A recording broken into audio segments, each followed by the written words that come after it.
Hi guys! So ngayon, nandito na naman ang Bisaya sa Northern Cyprus guys. So ngayon guys, magluluto na naman ako ng another Cypriot food. So itong ninuluto ko ngayon guys, dalawang klase na Cypriot sa pagluluto nila guys. Pero ang niluluto ko ngayon, itong may ano tayo guys, may tomato paste or tomato salsa. Meron na tayong Cyprus eggplant guys. So tingnan mo yung Cyprus eggplant ko guys. Meron siyang butas. Tapos dito sa side by side may butas siya guys. Alam mo ba guys, kasi nga binutasan ko yan dahil nilagyan ko yan ng fresh garlic. Oh, fresh garlic yan guys. So tingnan mo yung mga talong. May mga butas yan kasi nilagyan ko yan ng fresh garlic. So ganitong klaseng talong guys is Cyprus eggplant guys. Kasi yung asawa ko ayaw na yung dark na eggplant. Gusto niya Cyprus eggplant, guys. So, pagbigyan na lang natin. So, may mga butas yan, guys, ha? Kasi may fresh garlic. Tingnan mo. May puti sa ilalim kasi may fresh garlic yan. Tapos, guys, ang ginagamit ko, depende na sa inyo, guys. Basta ang ginagamit ko ngayon is 3 pieces of tomato, guys, na tinanggal ko yung balat. Tapos, hiwa ko siya ng maliliit.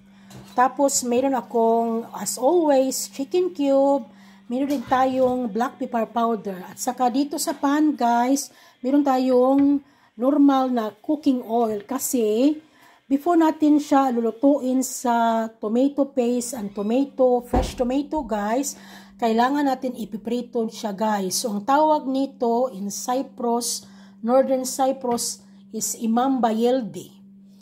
Dalawang klase ito guys, yung sinasabi ko, dalawang klase siya kasi nga may imam bayildi na yung eggplant, lagyan mo ng mga spice, at yung fresh parsley, yung black pepper powder, garlic powder, sliced tomato, tapos may minced beef siya para siyang toppings. At tapos ilalagay mo sa oven. Pero ito guys, ayaw ng asawa ko yung imam bayildi na may minced beef na ilalagay sa oven, kundi gusto niya ganitong style. So, dalawa yan guys. So, ang tawag nito is, sa Northern Cyprus is imam bayildi. So, ngayon guys, nagpainit na tayo dito sa pan. So, ilalagay pa natin yan guys. Ipiprito natin saglit guys. Yung mag-dark kulay lang.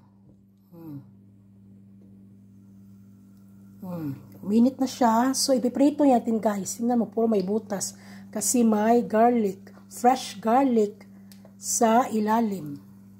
So, yan guys. Ipiprito natin yan. Natutunan ko na talaga yung mga Cyprus food guys. Tapos, gusto ko din nito. Kaya namimiss ko ito. Pahinaan natin ang apoy. Ilang piraso lang yan guys ha. 6 na piraso kasi kami lang naman 3 ang kumakain guys. So yan, ipiprito lang natin yan guys saglit. I-upside down natin pagprito. Baliktarin natin yan mamaya. So tapos guys, yan lang, pabayaan lang yan. Tapos yung oil na ginagamit natin, hindi ko na yan tanggalin kapag ma-brownish kulay na yung talong. Kundi, ipiprito ko saglit itong kamatis. Tapos, ihalo-halo mo na yan guys. Tapos, magpainit ako ng tubig. Tapos, lagyan natin ng kunting tubig hanggang pakuluan siya hanggang yung talong is lalambot siya guys. So, itry ninyo guys. Ang sarap din nito guys. Fresh garlic. Oh, may mga butas-butas na dyan. So, ipapakita ko naman mamaya guys sa short video ko ang finished product nito. So, yan lang guys. Naku, ang mantika tumalsik. So, yan lang guys. Bye!